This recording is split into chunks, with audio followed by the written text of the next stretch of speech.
You've spelunked into the Matt Cave. Hello, everybody, and welcome into another episode of the Matt Cave. Thank you all so much for spelunking on by. This week, well, RSL helped a club make history, so that's about as much of a positive spin as I can put on that story. I'll be talking about a couple of Mammoth signings, pun intended there, but a couple of Mammoth signings that have happened before really free agency is kicked off. And then I'll dive into the gaming community sending the wrong message. And it has nothing to do with like morals or anything like that, but everything to do with why these video game companies are moving in the direction they are. So that's the episode for today. Thank you all so much for being here. As always, like, comment, subscribe, rate, review, however it is, wherever you listen. Helps me out a ton. Gets a lot of spelunkers in here. And by now, you all know the drill. Just keep doing what you're doing. You all are amazing people. So keep that in mind as well. All right, let's dive into things. Oh yeah, you can find me on Facebook, the Matt Cave Podcast. You can find this podcast on YouTube, the Matt Cave Podcast. Just search that out. And that's pretty much it. You can find me on Instagram, too. I only post, like, once a week. So, there is that, too. But I am there, the Matt Cave Podcast. All right, that covers that part. Okay, Real Salt Lake went into Los Angeles, where they haven't won a game since 2017. And there have been some good RSL teams during that time, but better LA Galaxy clubs during that time as well. This year, hopefully, could have been different, right? LA Galaxy, the longest winless beginning of a season by a defending cup champion in the history of the league, dating back to the 90s. And that's the 90s when MLS used to have that weird hockey-esque penalty shootout where the player could, like, run at the goal. It was very weird and very gimmicky and very stupid. But even dating back to then, a defending champion has never gone as many games without a win as this LA Galaxy club. And yet, here we are with Real Salt Lake coming to town. Boy, Real Salt Lake is garbage. Hot garbage. Hot garbage. They lose 2-0. That doesn't tell the whole story, though. This team, this Real Salt Lake team, had Diego Luna. So there's no excuse there by saying you didn't have your best player. You had your best player. This is before any of the international friendlies take place, before Diego Luna leaves the club to go to U.S. men's national team camp. And you can't put one goal by a club that has a negative 21 goal differential. Negative 21. Before this game, it was negative 23. Arguably, LA Galaxy are the worst club in MLS. But RSL came to town and said, hold my root beer. And here we are. So, Real Salt Lake, I mean, they are the worst club in MLS. I know the standings don't reflect that. There are two clubs with a worse record in the West, St. Louis City SC and LA Galaxy. St. Louis has only been around for like, I don't know, a year and a half. Other than that, though, you look at these standings, there's only two teams in the East as well. Toronto and Montreal are the two that are worse than them by points. But when I watch Real Salt Lake, there's no intent. There's no plan. It's just knock the ball around and hope. And then when they do get into the attacking third, it's just launch the ball over the bar, outside of the bar, just so that you can goose your stats a little bit. That's what it looks like. And what I mean by that is, in this game against LA Galaxy, the Galaxy only managed 9 shots. 2 of them went in. Real Salt Lake had 20. 20 shots on goal. Or not on goal, but it's 20 shots. That's so ridiculous. It's 20 shot attempts, 4 shots on goal. So if you look at shots on goal, LA Galaxy actually did better than RSL, 5-4. It's incredible. Like, Real Salt Lake had less yellow cards in this one, too. They only had 1 this game, which past form would indicate that should lead to a win, right? But I don't know what the fix is here. Pablo Mastroeni is a great manager. The past couple of years have shown that in spades. So we don't need to move on from him. I think we need to move on from the front office and move on from the current owners that are the new owners but will be the current owners, and they need to be gone too. This is a mess of monumental proportions. And even selling Diego Luna for a club record fee won't fix this. And for his sake, I hope Real Salt Lake can send him somewhere. Because right now, he's not going to get any better with a team like Real Salt Lake. He's just not. He has crested at Real Salt Lake, and he needs to go somewhere else. So, Diego Luna, enjoy him while we have him. He's gone. And I hope he's gone for his sake to get better. Because I think he could be a very good player, and I think he could help the U.S. perform very well in the World Cup next year.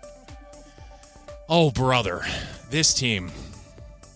I'm so glad it's on like Apple TV or MLS Season Pass or whatever they call it, just so that nobody can watch this dumpster fire. It's terrible. Oh, boy. Oh, boy. Let's move on to happier news. The Utah Mammoth signed their 2 2023 first-rounders, and it's very interesting reading the articles because Dmitry Simashev, he's a very good player. He was the 6th pick in 2023. But the other player's name is Daniil Butt. And reading the articles, so let me just read these 2 paragraphs for you from ESPN.com.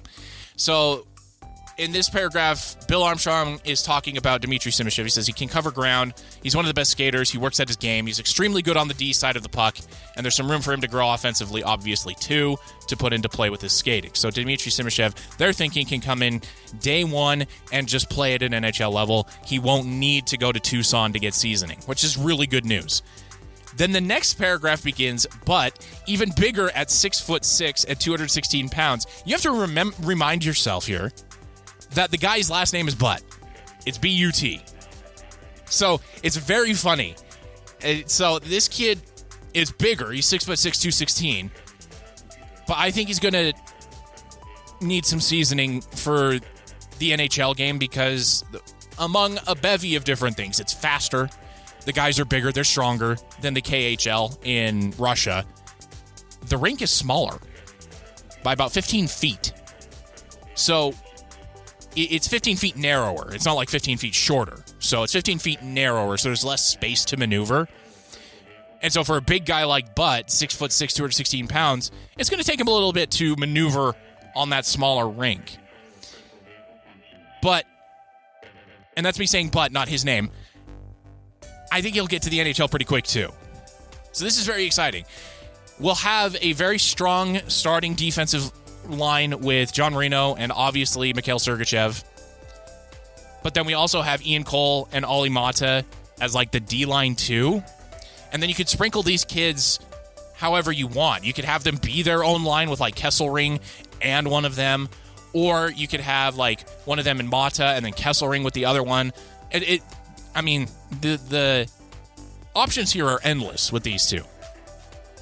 It's very exciting because this also means that the Mammoth don't have to spend any time, any money, even thinking about the defensive line, the blue line here. They could just focus on what Utah needs, and that's goal scoring. Obviously, Dylan Guenther missed a lot of time, so that was a lot of goals missed. But you can't have just 2 guys, Clayton Keller and Dylan Guenther, being the goal scorers. We need that guy and Mitch Marner. And I've talked about this before, and I'll talk about it again here. I don't care about Mitch Marner's performance or lack thereof in the playoffs because he gets to the playoffs. He's gotten to the playoffs year over year. You know who hasn't? The Utah Mammoth / Arizona Coyotes. So you got to get to the playoffs to choke, and I'd rather just get to the playoffs. Obviously, the goal is winning the Stanley Cup. That's everyone's goal.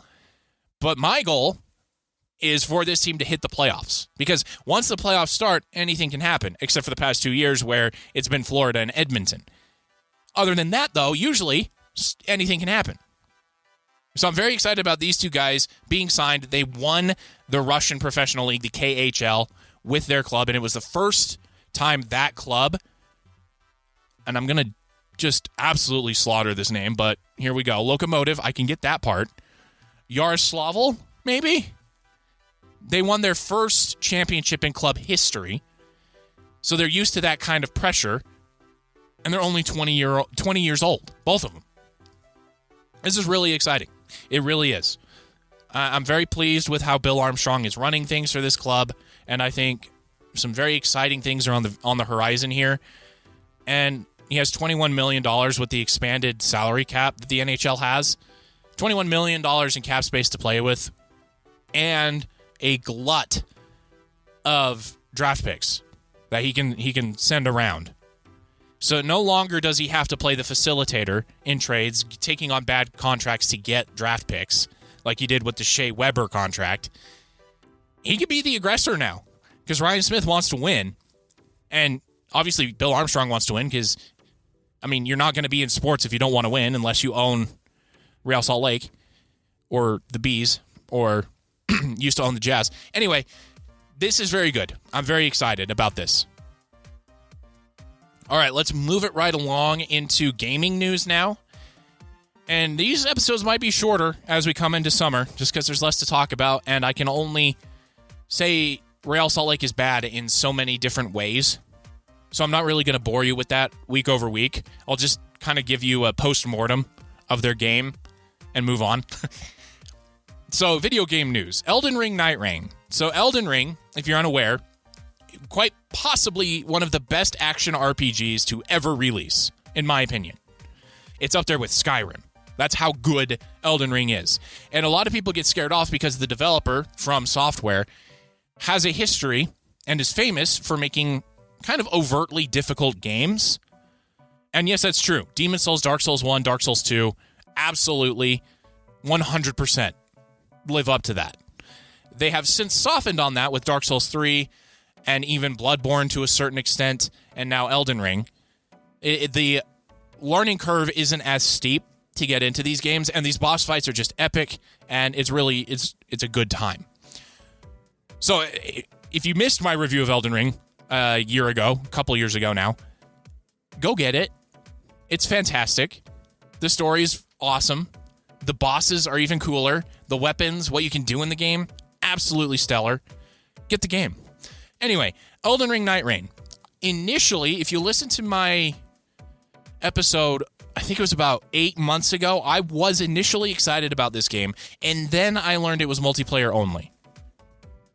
And not necessarily multiplayer only, but it's better if you have like 3 total people, so it's you and 2 people playing it, because the mechanics of the bosses lend themselves into you need a break, and it needs to focus on somebody else. This game is the worst reviewed game in the history of From Software. Mixed reviews. For a company like From Software, and let me read out some of the average review scores, and this is just from Steam, but games like Armored Core 6, Fires of Rubicon, very positive, 60,000 reviews. Elden Ring, very positive. And what that means on the very positive, it's above 90%. Overwhelmingly positive is above 95% positive reviews. So that's what these kind of names and titles mean. So Armored Core 6, that's the giant robot mech fighting game. Really fun as well. I encourage you to get that one if you just want to fight giant robots that boost around and have these giant guns and even like laser swords that you can like slash at other robots. It's great. It's great. If you liked Gundam growing up, Armored Core is kind of going to be your game. So Armored Core, very positive, 60,000 reviews. Elden Ring, very positive, 765,000 reviews. Sekiro, it's like Dark Souls meets ancient Japan sort of thing. Overwhelmingly positive, 234,000 reviews. Dark Souls Remastered, very positive reviews, 83,000 of those. You get the idea, right? I'm not going to go through the rest of them. And then you get up to Elden Ring, which launched this past week, Night Rain. Mixed reviews, and there's 30,000 of these reviews. The common theme being that why force your player base, your fan base, who look for single-player adventures into a multiplayer environment where historically you suck at it. From Software is terrible at multiplayer. Terrible at it. On top of that, there's no crossplay. So if I'm playing on my computer and my buddy is playing on PlayStation, we cannot play together. Vice versa. PlayStation can't play with Xbox. Xbox can't play with computer. All of it. Even Nintendo Switch can't play with those. From Software said they're working on it. I have zero faith that they'll get anything done. There is a mod on computer where you can play. It's very dicey. I don't recommend downloading mods like that because they're not sanctioned by the developer. And who knows what sort of backdoor can happen with that stuff. So I'm very leery when it comes to modding games. So why make this game? Why do it? It's because they wanted to capitalize on Elden Ring, which was, other than like Grand Theft Auto, there's really no other game franchise I can think of. Call of Duty has fallen off in a major way. Halo before that fell off. So there's not really another developer that has the sort of goodwill cachet that From Software has. They've burned through that. It's gone. People are not happy about it. It doesn't matter how good the game is. I've watched a couple of people play it. I've seen game reviews where they enjoy the game. It's a good game, and obviously it is. From Software makes good games. Where it falls apart is the multiplayer stuff. It's not... You're not lending yourself to your fan base, and you're not introducing new people in, because it's still an overtly difficult game. There is still that steep learning curve. And the matchmaking is terrible. You cannot... So if I have one friend, and it's just me and that one friend, there is no matchmaking to get a third person. So it's either going to be us two versus the bosses, or we're going to have to break off and matchmake with other solo players. Which, again, if you're a solo player, you don't lend yourself to teamwork. And from what I've gathered, communication is very key against these bosses in particular. Because in past From Software games, you're gonna die to these bosses. You just are. You have to accept that. But the key is when you die to those bosses, you learn. Like, okay, that's the rhythm. That's how this boss does it. This is my damage window is what they call it, where the boss does this big flourish, and then there's a little couple of second cooldown where I can get in there, do some damage, and then get out. That's the kind of boss fights we're looking at here. In multiplayer, that kind of goes out the window because the boss is now attacking 3 people. It is designed to deal with 3 players. And so if you're by yourself, you're not going to beat these bosses. You're going to get too frustrated and you're going to quit. And then if it's 2 people, it's a little bit better, but it's still going to take you a long time. And so you need those 3 people. Again, From Software said, we'll work on it. We're going to make it better for the solo player experience. Why even put yourself in that corner by creating this game, this mess? And what this game is it's a pseudo drop-in. It's just an area with bosses, and it's kind of convoluted and hard to explain. You just kind of have to experience it to know what's going on. And again, that does not lend yourself to new players, even to your fan base. And so the wrong message that's being sent here is these studios, while publicly they claim they care about their reviews. Like, FromSoft is going to care that this is the worst rated game that they've ever made. Internally, they're going to look and they're going to see that this game on PC alone has sold over 2 million copies. 2 million copies I'm proud to say I am not one of those. And Sony and Microsoft release their numbers whenever they want to, and they don't do it per request of different reporting outlets like Kotaku, IGN, what have you, even like ESPN or Forbes. By the way, ESPN is getting back into like video game stuff. It's very funny. So as we look at this, what message is that sending to FromSoft? The message that that's sending is we could put whatever slop we want on this plate. People are going to eat it up. And they're going to eat it up just because it has the From Software label on it.